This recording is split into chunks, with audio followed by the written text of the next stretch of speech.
I'm here today to talk about our relationship with China and several new measures to protect American security and prosperity. China's pattern of misconduct is well known.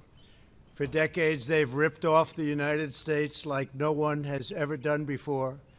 Hundreds of billions of dollars a year were lost dealing with China, especially over the years during the prior administration. China raided our factories, offshored our jobs, gutted our industries, stole our intellectual property, and violated their commitments under the World Trade Organization. To make matters worse, they are considered a developing nation, getting all sorts of benefits that others, including the United States, are not entitled to. But I have never solely blamed China for this. They were able to get away with the theft like no one was able to get away with before because of past politicians and, frankly, past presidents. But unlike those who came before, my administration negotiated and fought for what was right. It's called fair and reciprocal treatment. China has also unlawfully claimed territory in the Pacific Ocean, threatening freedom of navigation and international trade.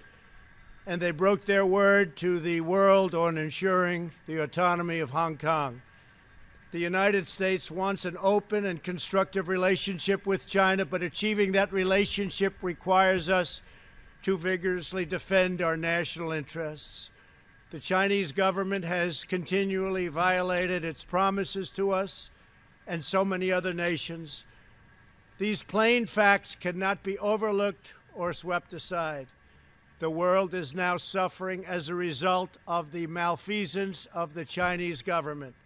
China's cover-up of the Wuhan virus allowed the disease to spread all over the world, instigating a global pandemic that has cost more than 100,000 American lives and over 1 million lives worldwide.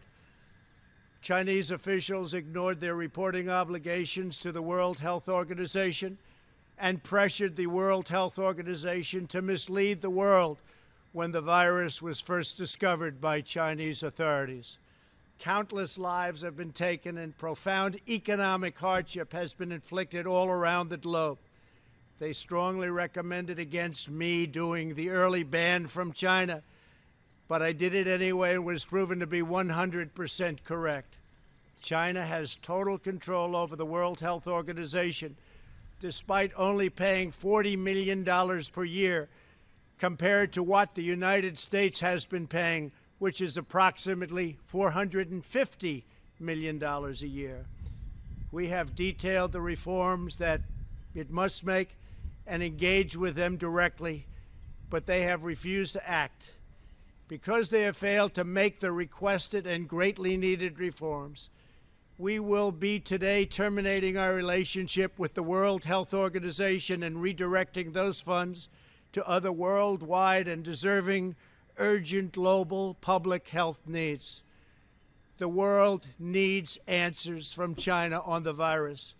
We must have transparency. Why is it that China shut off infected people from Wuhan to all other parts of China? It went nowhere else. It didn't go to Beijing. It went nowhere else. But they allowed them to freely travel throughout the world, including Europe and the United States. The death and destruction caused by this is incalculable. We must have answers, not only for us, but for the rest of the world.